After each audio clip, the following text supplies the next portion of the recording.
What's good? What's good? What's good? Woo! We talking about ho, ho, ho. Welcome to a very, very special edition of Trappin Tuesdays. We're going to call this one the Stuff the Stocking edition. You heard me? Check it out, man. Y'all know how we start off each and every week. I know you with your people. I know you're eating. It's your boy, the Wallstreet Trapper. I love y'all. I appreciate y'all. To all my old trappers, welcome home.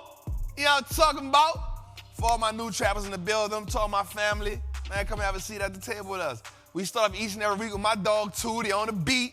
You dig? Tootie, what we got this week? Partner up. Let me hear it. Turn it up a little bit. Let me hear it. It's that Christmas beat right here.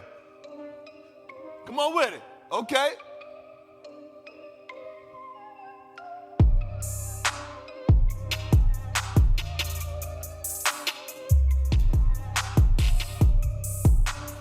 Okay.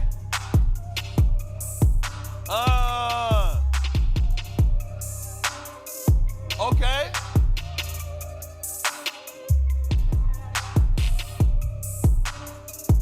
It's my guy, Tootie, right there.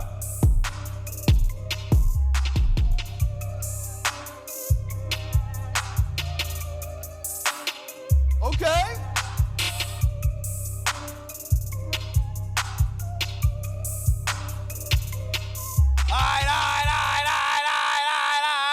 Yes, sir. Yes, sir. Listen, man. Welcome, man. It's an amazing day, man. You know, we not going to get into the Christmas and all that, but we going to say this, man. Everybody with their family, man, listen, man, enjoy that. It is a blessing. It is an amazing time to be with your family. It is an amazing time to be eating and congregating, right? One of the things I want to do, man, is I want us to focus on not just being with family during the holidays, right? I want to focus on us making this the norm. I'm like, one of the things, I'm going to say this, man, my daughter mama, man. Like, so my daughter's about to be 7. I've probably been knowing my daughter mama for about 8 years, 8.5 years, something like that. Each and every Sunday, her family gets together and do dinner. They eat together, they watch Saints games together, they party together. And I'm not going to lie, that was the first black family I've ever seen it. I'm talking about, I've been knowing her for 8 years. And they haven't missed a Sunday. So I want to salute them for that, man, right quick, man, because that means my daughter's going to grow up into a healthy family tradition. And they're real, real close, right? So I think that's something that every family should take on, man. Being with your family, man. Talking about family issues, talking about value, talking about wealth. How do we build? How do we transition? So this week, man, if y'all don't know, man, this is just a special episode of Trappin Tuesday. I wanted to come out this weekend, man, and just vibe with the trappers, man. I wanted to talk to y'all. So we're going to do something real dope this week. And we're going to get into a few things. But I want to talk about something first and foremost, man. We want to talk about financial security. Right? It's a false sense of security. Financial security outside of yourself. It doesn't come from a steady paycheck. It doesn't come from the government. It doesn't come from a 401k. Real financial stability, real financial security, real financial freedom comes from your ability to earn and invest. So when I say earn, I'm going to talk to y'all later on about something called a wealth wheel, right? We're going to talk about the wealth wheel.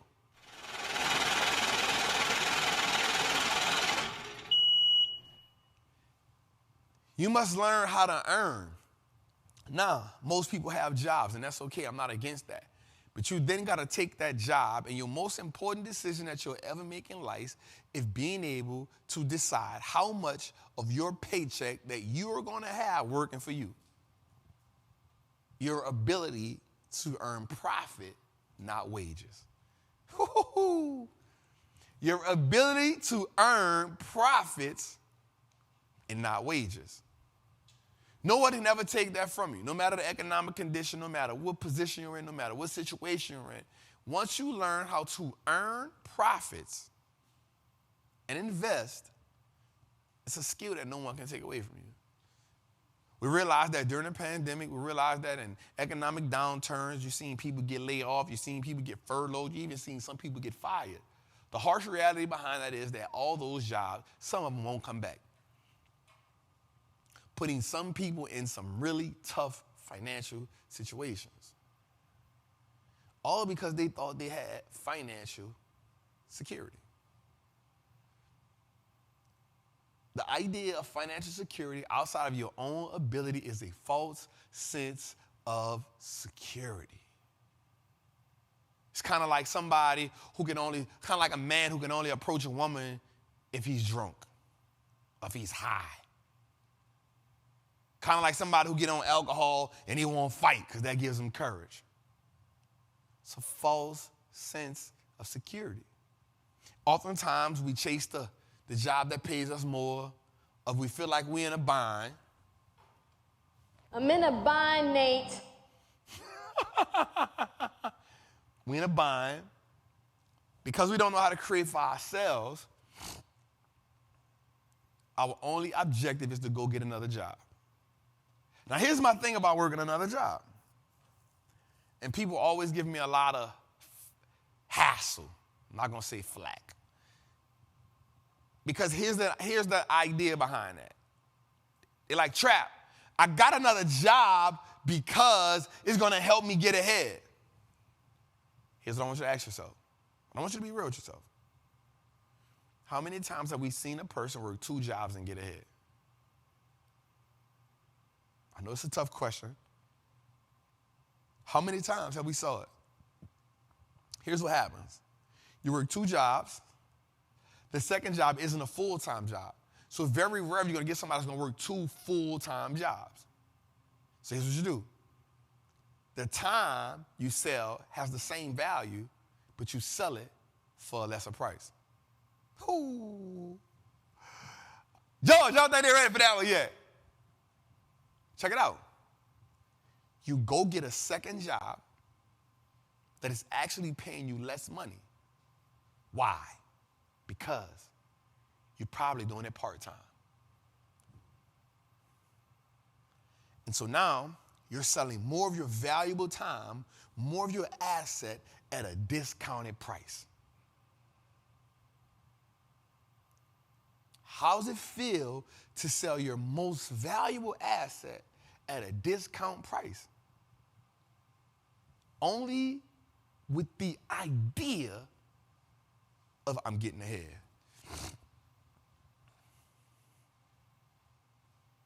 But we resort to that because that's all we know. Here's the hack. Here's the cheat code. Once we learn how to earn profits, once we learn how to invest, we truly change the paradigm of what it's like to gain financial freedom and financial security. All right, man, this week, woohoo! All right, man, this is going to be a good week right here. Right, it's just, again, it's episode 22, man. Special episode. Want to talk to the trappers, man, about just investing in Christmas. I know we're going to have a lot of new people on this week, so let's tap in, man. Let's just get straight to it, man. Let's get started, man. So here's one of the things I want to show us, man. Let's get back to the board. I'm going to get on the board right here because I want you to see something, and I want you to understand something. So I'm going to take you to the board right quick, right? I'll take you to the board right quick. Am I ready to invest? Let's start right there, right? Right? Check this out. Start. Never invest until you cleared all high interest debit costs. So here's what I like to tell people, man. Like, I understand that we're in debt, right? It happens. But one of the things I want you to do is those credit cards with high debt on it, I want you to start working those down, right? Snowball effect. We understand that because here's what happens. We can free up money. Now, I'm not telling you to get rid of all your debt, right? Because now you're giving all your liquidity back. But let's take a portion of our income and let's knock down some of that debt so we can have free cash flow. Next thing, man, have a buffer of cash ready for emergencies and short-term notices. So one of the things I like to do is, what's your stash spot? I like to have a stash spot. Next, man, investing before, know the risk and the details. We do not invest in anything if we do not know the risk. One of the things that a lot of investors make, one of the mistakes that a lot of investors will make is they will make an investment based on the upside only. Oh, this thing gonna go to the moon. Oh, this thing gonna do this. Until we understand the upside and the downside, we stay away from it. Choosing the following, man: a platform, a style, a risk, a time, security, sectors, asset types. You know what I'm saying? Here we go. Do you have steady income? The most important decision that you'll ever make is this, yo, and I'm gonna be real with you. What portion of your income are you going to use to work for you? Next, don't invest money you're afraid to lose. Here's what I want you to understand. The money you were spending to go out, the money you were spending to go to the club, the money you were spending on buying stuff that you did not need, that could be money you can use to invest. I want you to go on to spending money fast. All right, check this out. Do you have a stash, right? Do you know what you are doing, right? Yes, decide your approach. If no, research or find a coach. Look, if you don't have a steady income, you need to find a job or get you a side hustle. Side hustles is cool. So when we're talking about having a second job, how do we now leverage? How do we leverage the second job? Now we're not using the second job just to pay bills. We're using the second job for leverage. Do you have a stash? No. Save enough cash for emergency. So one of the things that Trappin does is I use the VOO, which is the Vanguard Index Fund of the S&P 500. I put money in there so that money, it acts like a savings account for me. So now I have money in an index fund that's consistently working for me and earning more than my savings account. And then research or finding you a coach, man. So y'all know how I feel. I'm always the person that's about getting a coach. I'm always the person about finding somebody who can teach me how to be better. Here's the thing, they don't always cost. Right now, we doing a class. Each and every Tuesday, we doing a class for free. Each and every Tuesday. Every Thursday, we drop the audio. We doing a class for free. Take enough notes until you can start applying. But never use I don't know enough as an excuse. All right, man, let's go, man. That's the type of time we on today. That's the type of time we on today. All right, discipline, right? Discipline is the key to success. Discipline keeps you on track when you can. Discipline keeps you focused when there's a lot of noise. You must have a written plan or investing game plan. There's no freestyling our way to wealth. There's no freestyling our way to wealth. We must understand it. We must see it. We must visualize it. We must have rules that we can attain. We must have rules that we can see and we can follow and that we can subscribe to. If we don't have those, we can't really achieve success. And I'm going to go back to this again. Understanding the risk to each piece inside of your portfolio. As you construct a portfolio and as you build it out, you must understand the risk that comes with each investment. Watch this. If you do not understand the risk to your investment, you have now continued the risk to poverty. Ooh, that's the type of time we on today. That's the type of time we on today, right? Because if you don't understand the risk that comes with every investment, you truly are handicapping yourself. And the goal for us is not to handicap ourselves. The goal for us is to empower ourselves. Let's go, man. I like it. I like it. I like it. I like it. I like it. I like it. I like it. I like it. Right? I want to talk about something right quick, man, because I know we got some new people in here, because I know some of my trappers been telling their people about investing. I know some of my trappers been telling their people about me. So here's what I want to do, man. I want to talk about the differences between stocks, bonds, and mutual funds, right? I want to talk about the difference in these. So stocks, you own a piece of a company, and when that company does well, we make money. Simple. Oftentimes, the stock market goes up more than the stock market goes down. So here's the rule, what I like to tell us to buy great companies that perform well over time. We're not basing our investments on what nobody say. We're not basing our investments on what nobody feel. We're basing our investments on the fundamental analysis of the company. All right, let's talk about bonds, right? Because these are the things you'll hear all the time. My trappers know, but we want to break some things down. We're going to make some things simple this week. So what bonds is, you loan money to a corporation or the government, and you earn interest on the money you loan. You keep it simple.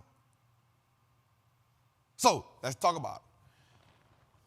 Let's say I wanted to build out my studio and it cost me $100,000. Let's say I had 10 bonds for $10,000 a piece, and I say, each bond you'll earn 10% on that $10,000 for 3 years a piece. So you got to hold a bond for 3 years, and every year you'll get $10,000. So let's say you bought 3 bonds. That means you gave me $30,000. You gave me $30,000. Every year I would give you $1,000 back, and on the third year I would give you your whole $30,000 back.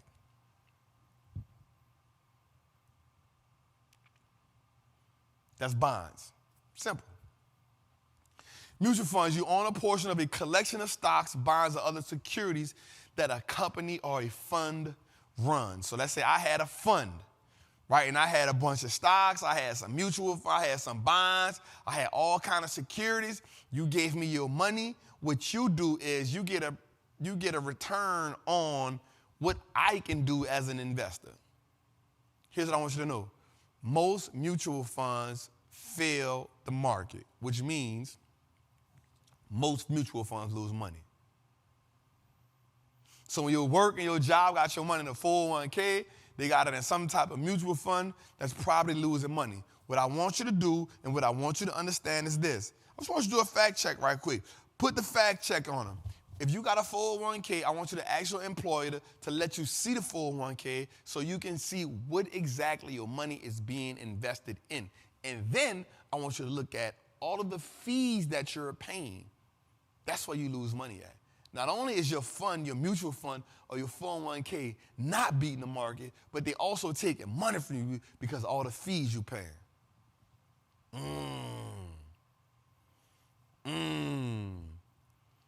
Jose, I like that to be the cost of letting your job invest for you. I like that. I like that. I like that. I like that. Let's go, man. Let's go, man. Let's go, man. All right. Here's some quick tips that I want to talk to us about when it comes to investing, man. One, good investors know something about a company before they invest in a company stock. I want you to say right now, no longer will I say or base my investment decisions on that company ain't going nowhere for a while.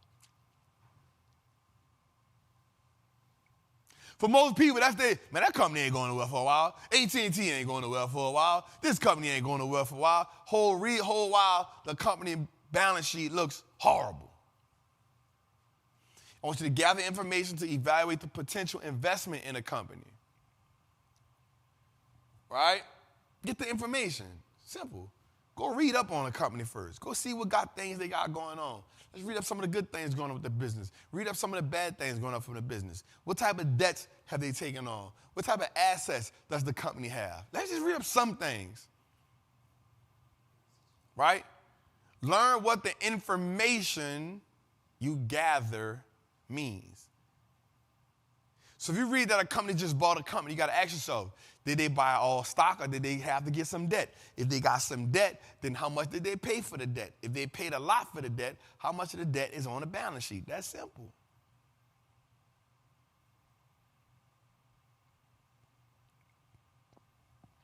Being great at this game will take some time, but it is not outside of your investment range. right? Ask you a question. It's simple. Are the sales from a business increasing? Are the sales from the business increasing? Are the revenues increasing over time? Are earnings increasing over time? Meaning this, are sales and revenue increasing? Meaning the money that the company is making in, is that increasing? That's a simple look at an income statement.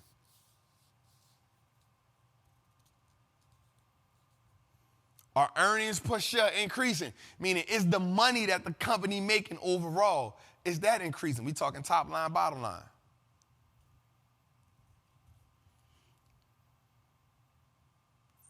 See, I don't want to go deep. I want us to just understand this game on different levels. But I want you to stop saying that, I can't. I was home this weekend, man, when I did my toy drive, man. And one of the OGs came up to me, man. He said, Trap. He said, man, I really want to get in this game, bro. And I see you doing it. I see such say they rock with you and say they made money off it, bro. And he said, bro, I do want you to know that I want to do it, but I don't know how. I said, OG, let me tell you something. This real talk right here. I said, man, you come from the streets. It ain't nothing you can't learn. I said, the one thing you got over everybody else is you understand that taking the L come with being in the streets. Once you understand that taking the L come with being in the streets, all you can do is lose a little money in the stock market, bro. I said, but check this out. You learn how to invest in great companies. I'm going to get to the next one. Stocks go up and down. If stock go down and you got a good company, it's going to come back up. It just takes time. Let's get into this. There are periods when stocks decline in value.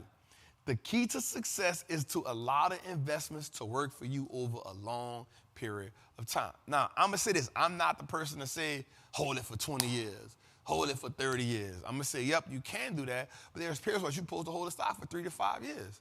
There are periods of time where that happens. 3 years, cool. You get in, you get out. That's cool. You get 100%, 200%, 300%. It's okay. I'm not going to tell you to hold every investment for 20 years. That ain't what I'm about to say, man. What I will say is we're not trying to get in and out. We want to at least hold it for a little time, one, so compound interest can work in our favor. Now, I will say I want to own great companies for a long time, but what I do want is I want them to compound for me. If I do sell, I can take some of the profit. So if I bought 2 of them and the profit from it equal 5 of them, I don't mind selling 2 of them. I still got 3. Does that make sense? Let's go, man. Let's go, man. I like it. For all my new investors in the game, I want to show you something called ETFs.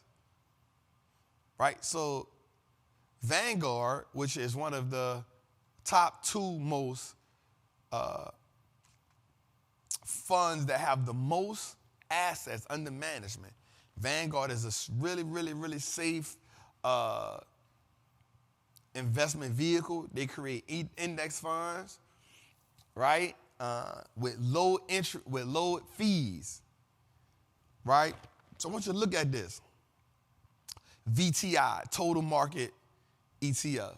Vanguard Growth ETF, invest in growth stocks. VUG, VOO, Vanguard, S&P 500. That's the one I put my money in for the savings account, right? VYM, anything with the V in is going to be mostly Vanguard. Vanguard High Yield Index Fund. VTI, Vanguard Total Market, right? VNQ, you invest in all real estate. VGT, right? Vanguard Information Technology. VDC, talking about consumer staples, right? VIG, you're talking about dividend appreciation. So here's what happens is when we look at the S&P 500, it's broken down into 11 sectors. Vanguard gives us an ETF for all of those sectors. So now you as an individual, you as an investor, you're not worried about one stock or you're taking the risk away by getting a group of stocks to invest in at one time. This company does all the picking for you. They're just going to charge you a small fee. Once a year, they change those stocks out. You can't ask for nothing better than that. There's no reason why we can't be investing. There's no reason why we can't be building wealth. There's no reason why we can't create our own financial security. What happens is, and I like to talk about this financial trauma, is we complain all year about not having money. But yet for birthdays, we come up with money. For Christmas, we come up with money. For parties, we come up with money. When income tax comes, we blow the whole check. Because in most cases, that's the time when black people, low-income people, people who have been anchored to poverty, this is the time where those people see the most money they've ever seen before. And what do they do with that money instead of investing it? Go spend it all in one while. You go buy a bunch of stuff that you don't need. And for a minute, you feel a reprieve. For a minute, you feel, you feel good about yourself. But if you don't change that mindset, if you don't change that mentality, then you'll always be the person looking to come up for income tax. And I can promise you, if income tax is the only time you see a lump sum of money, there's an issue. Now, I'm not here to judge. But what I am here to say is there must be progression. And I promise you, if you invest, I promise you this, if you make the right investment with your income tax this year, then in 2024, the right investment can be more than your income tax from 2022. I promise you that. The income tax you're going to get for 2023, which is from the 2022 year, if you learn how to make the right investment, I promise you,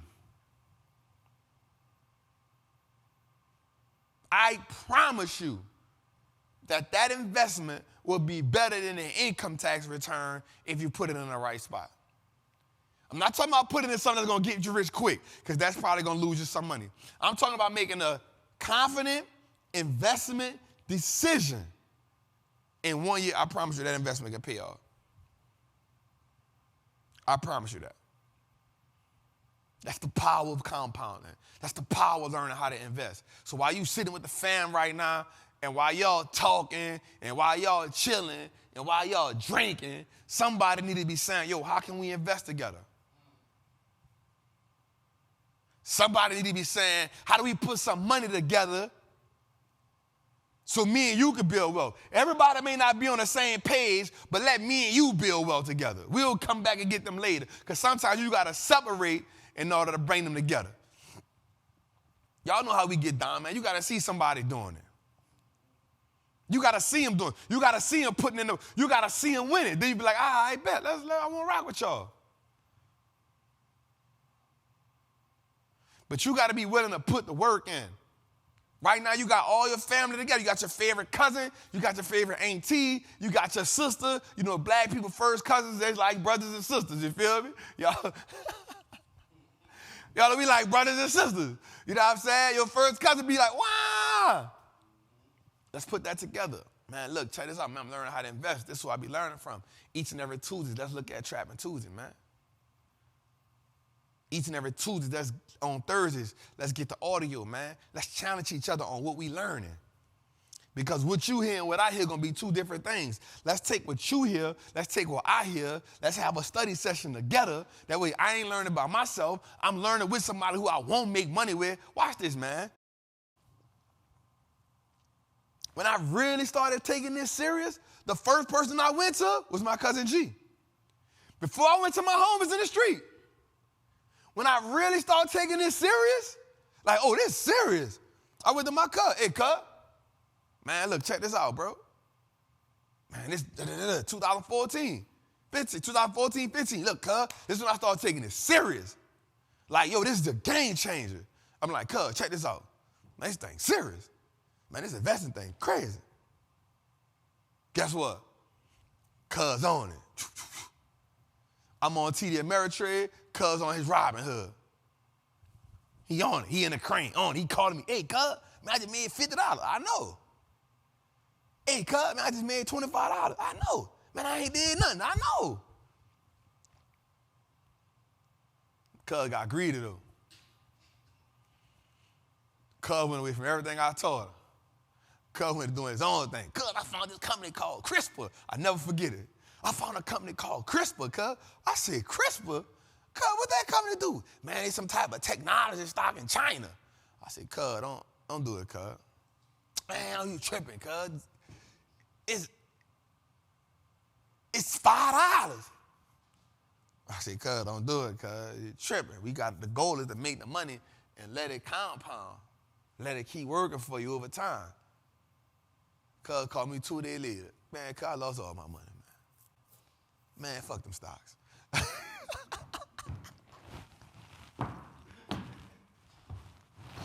Blurt that out, family. Blurt that out, family. Blurt. Big Jose, make sure that ain't on the audio, you hear me? I said, cuz, what happened? Man, I shouldn't have messed with that, man. It's all good. I said, it's all good. It's part of the game. You know why? Here's why it was so amazing to him. Because that was the first time that he made some money and he ain't had to do nothing. Maybe not the first time, but in that manner. You know what I'm saying? But it wasn't associated with his back work. It wasn't associated with his muscle. It wasn't associated with him selling the time. It was beep, beep, beep. And the cheat code was, he had me. That was the cheat code, honestly. But again, I wasn't mad at him because I was in that situation before. Man, I made $100. I made $200. Boy, I ain't did nothing for this. I just read some paperwork.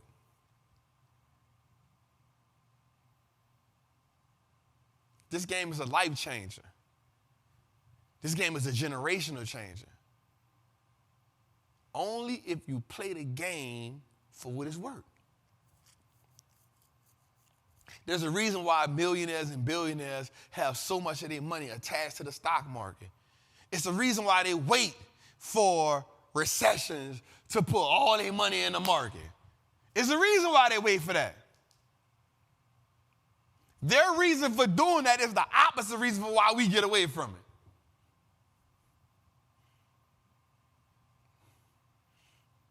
The market crashing. Cool, sign me up. Let's go get some more money.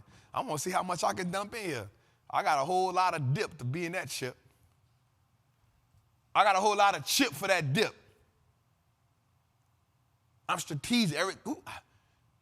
Every dip that I see, that's a possibility. That's an opportunity. We talked about that before. When to buy on a dip. When to buy at a discount. We don't know when the bottom is, but guess what? If I like the stock at $120 and it's now worth $68, I want some. The same way that you wait for Black Friday and you wait for the TV you've been wanting to go on sale. So say. Whole while they bought the TV for $100 anyway. They upsold you at $700. Them selling it to you at $550 is still a profit margin for them. They bought it for $100 out the gate because they bought 10,000 of them. They bought 10,000 TVs at $100 pop. When they sold it for $700, they maximized their profit on it. Selling it to you at $550 ain't hurting them. They bought 1 million TVs. As long as they don't sell it under $100, they all right.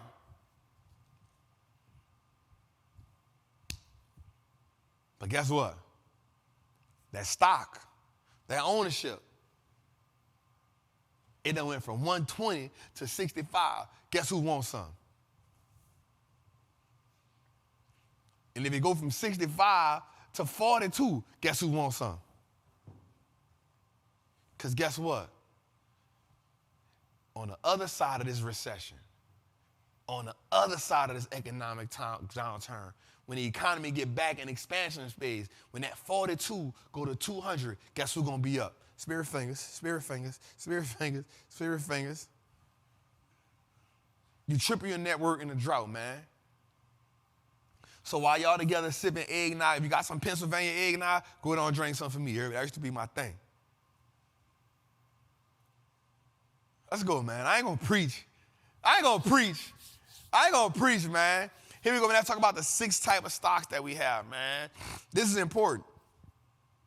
So first we got blue chip stocks, man. It's stocks of a large scale, well-established companies that consistently are profitable, right? Blue chip stocks, they consistently profitable, right? Income stocks, stocks that pay consistent and growing dividends in good and bad times. I'm gonna tell you something, if you're looking for income stocks, if you're looking for these type of stocks, man, you want stocks that are still paying out their dividends during this economic downturn. That is a sign of a solid company, because the first thing a company does after it lays off people, the next thing it does is say, okay, cut the dividend. Why do they lay off people first and cut dividends second? Because watch this, y'all. In the investment world, the shareholder comes first. How do we make our company more profitable? Profitability equals money for shareholders. The first thing we do is cut staff. Cutting staff allows us to keep more money on the balance sheet. And then if the company's still bleeding and we can't cut staff, we done trimmed all the fat, the next thing they're gonna do is cut the dividend. That's gonna send the stock down even more. So companies who can consistently pay that dividend right now, it's not bad. We ain't mad at them. Matter of fact, let's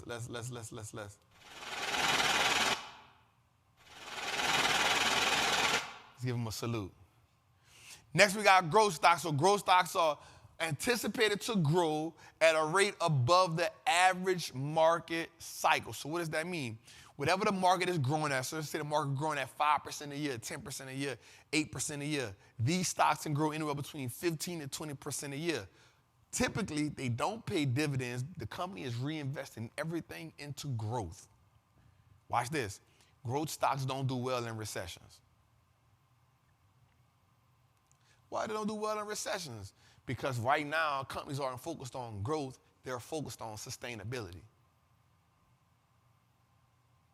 A company is not focusing on growth while the economy is down. Why? Because they're holding on to money. So they're not investing as much money into research and development. They're not investing so much money into growing the business. They're investing all of their money in sustaining the business during this economic hardship. But once we get on the other side of this, guess what? They're going back into growth mode.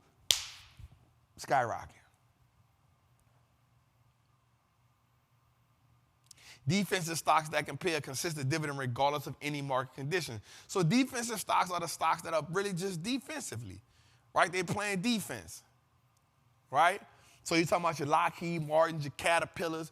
Kind of most of these will be industrial stocks or utility stocks, staple stocks, right? Cyclical stocks are affected by the change in the overall economy, essentially like Disney, right? So if Disney is cyclical, why? Because if the economy is down, people are not going to Disney World, right? If the economy is down, people ain't going to Disney World. If the economy is down, people are not buying cars. Cyclical. If the economy is down, people may not be taking as many trips on airplanes and cruises. Cyclical. Oh, man. Hey, man. What I got for this one? Man, where my thing at? That boy is good. Mm-hmm. Good and terrible. Oh, goddamn. Right? And then we got the penny stocks, man. Prices are under $5. They are known to be extremely volatile. I'm going to just keep it real with y'all. I personally stay away from those. There are a few people that have got them and gotten rich, but me personally, it ain't my thing. I stay away from it, man. All right, let's go, man. How y'all feeling, man? All right, dividend leaders by industries, man. So let's look at this, man. So we got the medical industry, Johnson & Johnson, AbbVie. These are people who have big dividends and leaders in that industry, right? In the consumer discretionary, we got Home Depot, Target, big dividends. Semiconductors, Qualcomm, Broadcom, big dividends right there. In the REIT sector, we got Store and Old Realty. And in the technology sector, we got Microsoft and Apple, right? And I think Apple can really do better than what they're doing, man. They really be playing, Apple be playing. But out of this, man, I actually own Home Depot, I own Qualcomm, I own Target, I own Broadcom, I own Old Realty, I don't own Store, I actually own Microsoft and Apple. But the only one that is in my dividend portfolio is Old Realty. Old Realty pays a monthly dividend, so every month they pay me a dividend. Old Realty is the company they rent industrial spaces to Walmart, Home Depot, Exxon, Anytime Fitness. They rent out their places to them. Shout out to Old Realty, man. They call themselves the monthly dividend company. Let's go, man. All right, man. So even if you didn't want to invest in actual dividend through individual stocks, we doubled down and went into ETFs, right? We talked about these earlier. Right, so the goal is to give you different dynamics so you can invest in. So one of the things is DVY, right? It's by the iShares, it's by BlackRock. Like they got JP Morgan Chase in there, Pfizer, Johnson & Johnson, Procter & Gamble, Merck, Apple, Home Depot, and Microsoft. They have these companies inside. So this ETF pays you a dividend. Right? Then we got SCHD from Charles Schwab. They got Merck. They got Lockheed Martin. They got Amgen. They got Cisco. They got IBM. They got Pfizer, Pepsi, and Home Depot. Right? And then we got VIC from Vanguard. Right? They got ExxonMobil. They have Procter & Gamble, Johnson & Johnson, Home Depot, Eli Lilly, Chase Bank, Chevron, and Pfizer. You notice all of them got some of the same companies in the inside. They're just sticking the big dog. Here's what I want you to understand. These are 3 different investment funds. iShares is run by BlackRock, which is the biggest fund manager. Vanguard is the second biggest, and then you have Charles Schwab. All 3 of these are big, big funds. So you cannot go wrong if you're looking for the dividend. Even if the ETF is down right now, the dividend is actually keeping it alive. I like it, man. Let's go, let's go, let's go. And that's good for us, man. And so another thing that's important for us to look at when we're looking at a company is the dividend payout ratio. Now, when we're looking at this ratio, this tells us how much of the company profit that the company is paying us through dividends, right? So if we look at a company like Altieri, that's the company at the bottom, they're paying 76, 78% payout ratio. For me, I like my payout ratio to be under 70. Pepsi, 73. Right? McDonald's, 59. Abbey V, 44. Nike, 30. Lowe's, 28. Costco, 27. Apple, 15. I told y'all Apple could pick the goddamn dividend up, you know? 15%. They're a whole $2 trillion company. They're paying us 15% of that dividend. Get that stuff out of there, man. Right? So a lot of your stronger companies, your solid companies that have been around for a while, that are real profitable, all these companies right here are actually profitable businesses. They are paying the bigger dividends. Watch this, though. Watch this. With a company like these big companies, because growth has slowed down, they'll increase the dividend. Because growth has slowed down, they'll increase the dividend. All right, man. Let's go, man. Let's go, man. Let's go, man. Shout out to my dividend.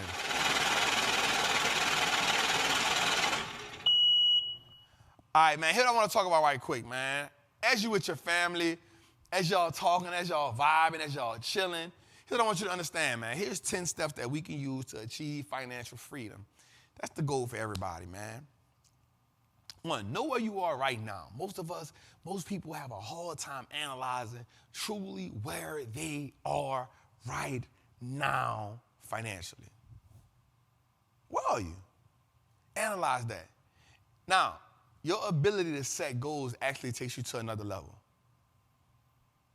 You can't freestyle your way to wealth. You got to be willing to set goals. What happens is goals do change, but goals keep you on par. Right? So if I know I want to go from here to New Orleans, that is a goal, then here's what I do know. Stopping in Alabama, stopping in Mississippi, stopping in all these different places, it won't stop me from getting to the goal, but it definitely prolong the process. Or if I just get out of my house and say, all right, I want to go to New Orleans, I just get in the car and I don't have any directions on how I'm going to get there, that also prolongs the process.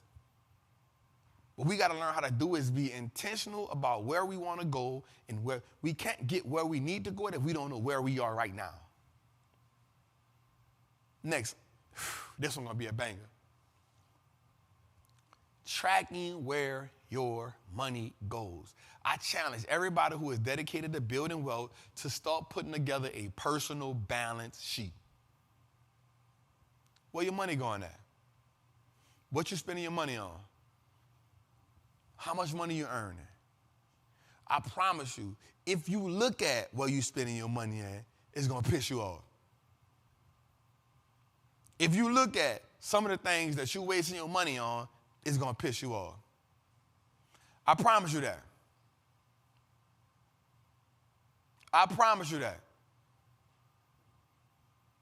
Spending less on junk. Paying off debt. I'm the person that I feel like you don't have to pay all your debt off, right? But what I do feel like is if you start getting some of those high debt credit cards off, that's more money you can use to invest.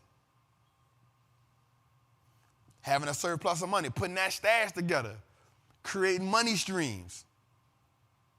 Ooh, avoid lifestyle inflation. Here's what happens. Most people make more money and they upgrade their life.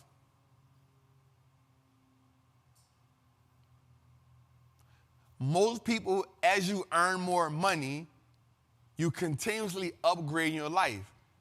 What that does is it keeps you from paycheck to paycheck. Less is more. Until you get in a situation where you can consistently afford to do the things you need to do without downsizing. Investing in your future. The biggest investment you will always make is the one you make in yourself. The greatest return you will always get is off of you. The return on your money that you put into yourself is better than any stock. The return of money you put on your health, the return of your money you put on in learning your skills is the money you put in your wealth, the learning you put in your peace, the money you put into gaining your peace of mind. All of these things give you a great return on your investment.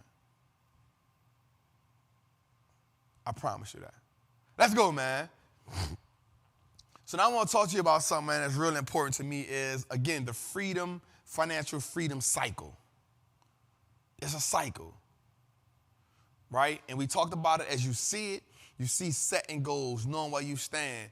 You see spending time on useless things. You see surplus of cash. I want to just give it to you in a different way so you can see it and look at it and understand it. Because sometimes you see it wrote down, you're like, all right, cool. But if you get in this clock and just work the clock like that, work the clock all the way around. Work the clock all the way around. Take your time with it. Map it out. Like, let's not be afraid to map it out. This is a game changer for us, y'all. Right? This is a different type of Trappin Tuesday, man. This is a special edition. I wanted to just come have a conversation while we was with family. So we could sit down and talk about the adjustments and the changes that we got to make. Let's go, man. All right, man, so here's what I want to do, man. I want to show you, if you just starting to invest, man, again, I know I got a lot of new trappers in, man. They always ask me, Trap, how do I get in the game? How do I get started, bruh? So once you go through some of the things we talked about, one of the things I'm going to say is, let's take 100% of $1,000, right? Let's say we take and put 50% of that inside of some ETFs. We talked about that earlier, what ETFs are. Let's put 50% of that inside of ETFs. Let's take and put another 15% of that inside of some growth dividend stocks. So these are solid companies, Visa, Apple, Home Depot, Starbucks, some solid companies that pay dividends, because the dividends then become the catalyst. We got the ETFs as our foundation. This is our foundation. This is making sure the house strong, right? We balanced our risk with the ETFs. Now, we done came and set up our pillars in the inside with strong, solid individual companies that pay dividends. Then we got our growth stocks, right? Remember the 15%, Amazon, Teslas, Googles. These are our growth. This is what our growth is at. 15%. And then we put 10% inside of real estate. We can switch this out. We can switch the growth, the real estate with the growth.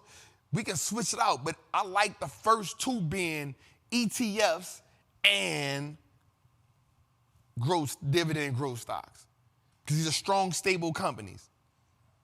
You're not going to wake up in the morning and Apple down 40%. You're not going to wake up in the morning and Apple down 20%. You're not going to wake up in the morning and Visa down 20%. These are strong, solid dividend. So all my new investors, my new trappers, let's start with this. This is a good blue. Let's get.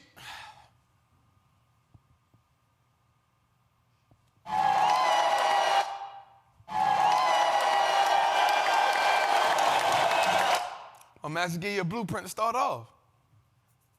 The goal is for you to start off going into this next year the right way. And I'm going to be real with you. Right now with the market going down, it's the perfect time for us to find ways to build out this portfolio. All right, man, let's go, man. Let's go, man. Let's go, man. Let's go, man. Here's one of the things I want to show you that is extremely important. Let's walk to the board. Let's walk to the board. Let's walk to the board. Let's walk to the board. Time in the market is greater than timing the market, right? That means instead of trying to time the market, let's just be in the market. Let's stop trying to get in and out. Let's just be in the market. Watch this. With a 1 day, you got a 46% chance of losing your money. 1 month, you got a 38% chance of losing your money. 1 quarter, 33% chance of losing your money. 1 year, 27% chance of losing your money. 3 years, 17% chance of bringing your money. 5 years, 11% chance of losing your money. 10 years, 6% chance of losing your money. Here we go. 94% of 10 years equals success.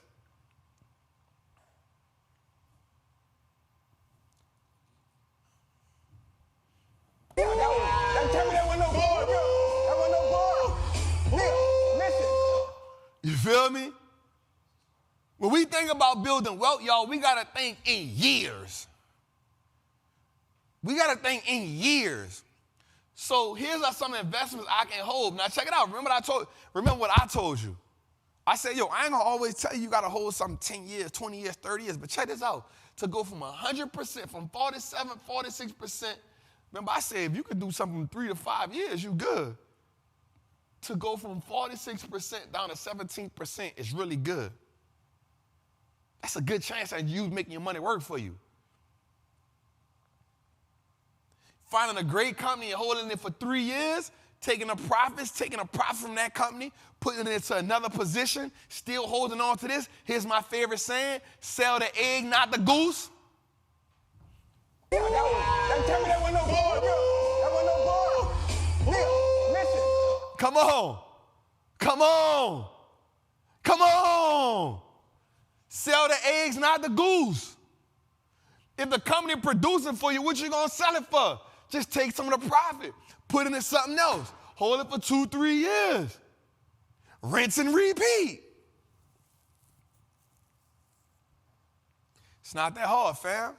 But check it, even at a 10-year time span, you're reducing your risk 5 years. When you think about wealth and we talking about years, y'all, like we not talking about, listen, I want us to understand something. This real talk, yo. We didn't become poverty-ridden in one generation. A lot of us inherited the financial trauma. A lot of us inherited the bad money management. A lot of us inherited the way we look at money. So we're not going to overcome the pain overnight. We're not going to come there overnight. But how when every day we learn different approaches, different strategies, different ways to look at money, different ways to invest. This helps us out, y'all. And here's the crazy part. You was going to blow the money anyway. You was going to blow the money anyway. Why not find a good place to put it in and let it earn you money? How hard will your money work for you? My goal is to always make my money work harder for me than I work for it, y'all. It's simple. My goal is to always make my money work harder for me than I work for it. So if you work on 1 or 2 jobs to make that money, guess what? That money better be working 24 hours a day for you.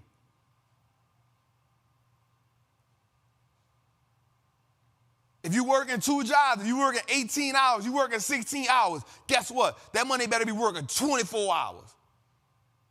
That's the leverage the stock market gives you. That's the leverage investing in the market gives you. It gives you the ability to turn your money into soldiers that can defeat the war on poverty for you. Your money invested in the market is your keys to financial freedom. Your money invested in the market is your financial security.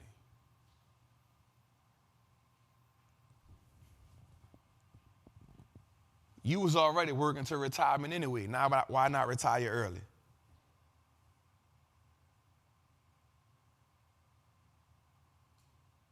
You was already living a certain way anyway. We acting like we don't got 5 years left. We acting like we don't got 10 years left. Let our money take us somewhere that we physically couldn't take ourselves.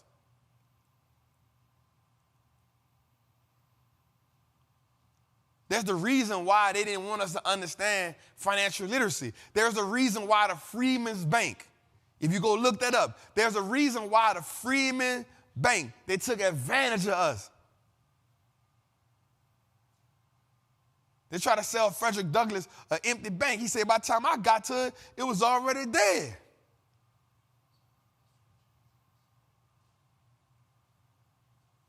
There's a reason why they don't want you to be, there's a reason why they want you to look at money, finances a certain way. There's a reason why they want you to think getting a second job is going to take you over the hump. It ain't. The reason why they don't teach you financial literacy in school. It's the reason why they don't teach you about taxes in school. It's the reason why they don't teach you the benefits of being an entrepreneur in school. But yet America is built on entrepreneurship, capitalism, investing, starting a business. There's a reason why the person who worked the job gets taxed more than anybody else. I'm not telling you not to work. What I'm telling you is let your money work harder for you than you work for it. Let's go, man. That's my rant for the day. All right, man, so we're going to go back to the board right here, right? We're going to go back to the board right here. I got something that I want y'all to see that I broke down. And what does a hedge fund manager do? Now, the reason why I came up with this is because I want you to be the hedge fund manager of your family. This is how your family got to operate, man. So you see right here, I got the family hedge fund. This is the most important part of this lesson all day today. It's the most important part of this lesson all day today. Here we go. The person with the most knowledge has to be the manager. Has to be the manager. But then we come together and we have different investors. So this investor 1 equals 1 person or 1 family. Investor 2 equals 1 person or another family. Investor 3 equals 1 person or another family. So on and so forth. Each investor has a contribution that they make in every month to the hedge fund. The family is now operating like an entity, not an individual person, like an entity. This hedge fund person is going to discuss with these 3 families or these families on what these investments are. First investment, stocks. Second investment, real estate. Third investment, stocks. Fourth investment, a trucking company, 18-wheeler. Whatever this is, This person is responsible for getting great returns on this money through these investments. And every month or every week, everybody must put into the hedge fund. If we can start operating on this simple catalyst, we can start operating on this blueprint right here. If we can start operating like this, it's a game changer. Instead of this person doing their own thing, this person doing their own thing, this person is doing their own thing, and this person doing their own thing. If you got the knowledge, it's your goal to get everybody involved in here. They're going to trust you if you can show them that you're winning with what you're doing. Your family want to make money. If they can trust you on turning these into something, they're going to rock with you. It's your goal to show them what to do. So y'all write up the paperwork. Every month, everybody going to put some money in here. No investments can be made without us coming together as a family. This ain't no get Terrence out of jail. This ain't no getting Samantha and this ain't none of that. This is how we build wealth. Lock-in period, like great investors do. Lock-in period. Money that goes in here can't be touched for 2 years. Put it on paper. Somebody becomes the investment manager. Somebody becomes the secretary. Somebody becomes the treasury. The secretary takes the note. The treasury takes account of the money, report everything to the fund manager. We have a meeting every month where we talk about what's going on. First investment, second investment, third investment, fourth investment. This is the blueprint, so on. We set goals, we set objectives, and we find out what our family purchasing power is. What's the goals of the fund? What are our objectives? What are the things that we want to do? What are we standing for? How much is our purchasing power increase? Stocks, real estate, trading, trucking company, whatever you want to do. This is how we take ourselves. This is how we gain financial security as a family. Let's go, man. And lastly, man, this is my wealth wheel. This is important for me. I created this a while back, and I talk about it every time I get a chance. And the reason why I talk about this every time I get a chance is because if we can learn these things right here, it's a game changer. The first thing is learning how to earn money. The second thing is learning how to spend money. I always say this. If you have more money under your bed and you have more money in your closet than you have in your investment account, then you don't know how to spend money. Saving money. For me, the way I save money is I put money in the VOO. But that may not be the thing for everybody, but learning how to save money is important. Invest money is essential on the wheel.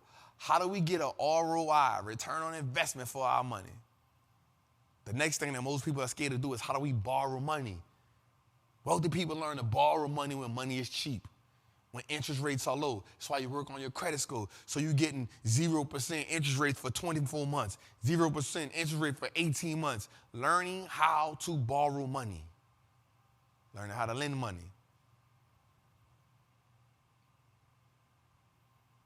Protecting the assets. Learning how to set yourself up in trust. Learning how to set yourself up with wills. Learning about tax shelter. Learning about anonymous LLCs. Learning about land trust. How do you protect your money? Passing the assets on. Listen to me. There's a thing about passing assets on. A lot of wealth gets lost in this phase right here. There's actually a law where you can skip a generation for wealth. Watch this. You can skip some assets to another generation. Like I can skip my daughter, right? I can accumulate so much wealth already. I can skip my daughter and say this is for her children, and that alone helps me defer taxes if I skip a generation. There's so many ways we can play this game.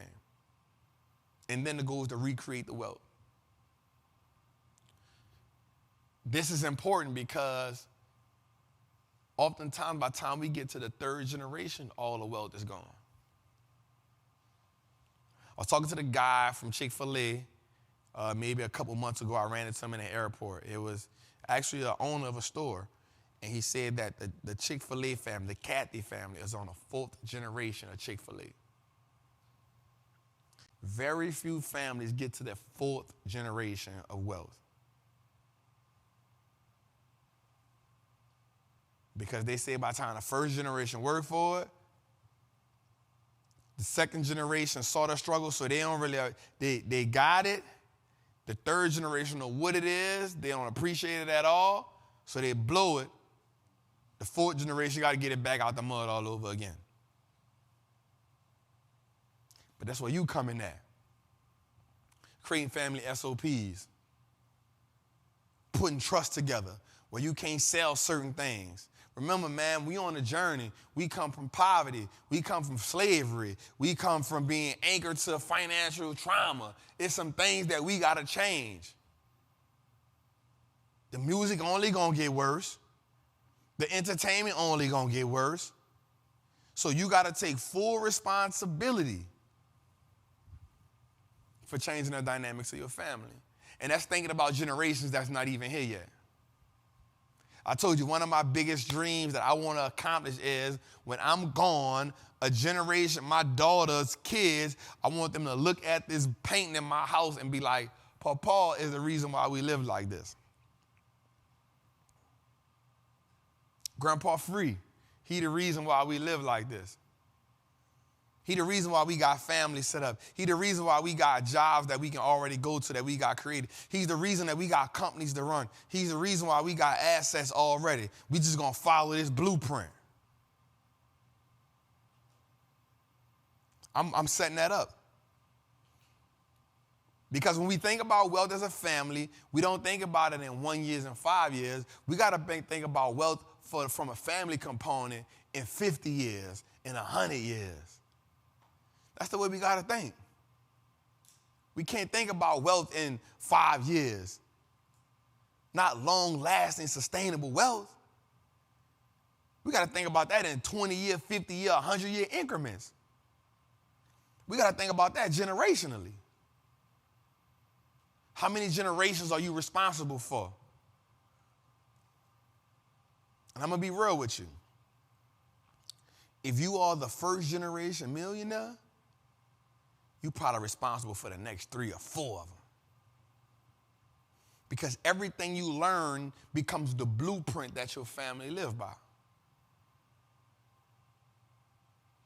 Because everybody gonna see you and they gonna want to be like you. They gonna count your pockets for you. They gonna think you got this. They gonna think you got that. It's on you to be disciplined enough to say, nope, I'm setting this up for 4 years, for 4 generations. I'm gonna give y'all some experiences so y'all can understand the importance of taking in the knowledge that I have.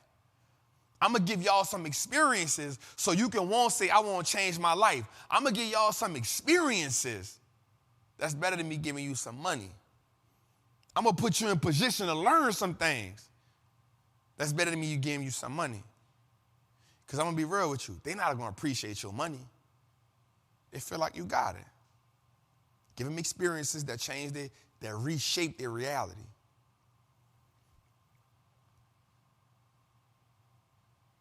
Put them in a situation where you can create new blueprints for them. Put them in situations where you can unanchor them from the financial trauma that they already have.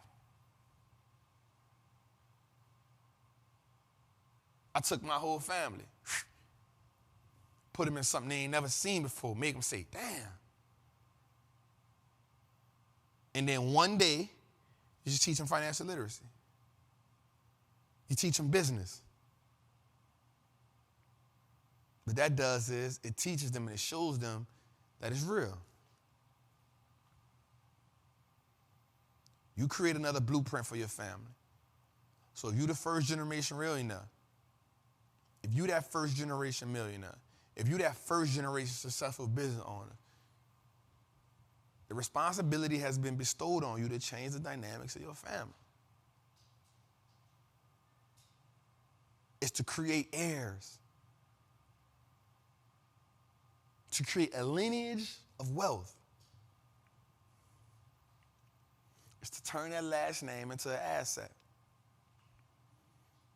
And I'm gonna be real. If that ain't the goal, then what you really doing it for? It's your boy, the Wall Street Trappin, man. Thank y'all for this Christmas episode of Trappin' Tuesdays, man. We love y'all. We appreciate y'all, man. Enjoy your family. I'm gonna see y'all next Tuesday. Same time, same place. Do me a favor. Click this link in my bio below in the description. Got a surprise for you, man. It's your boy, the Wall Street Trapper. I'm out.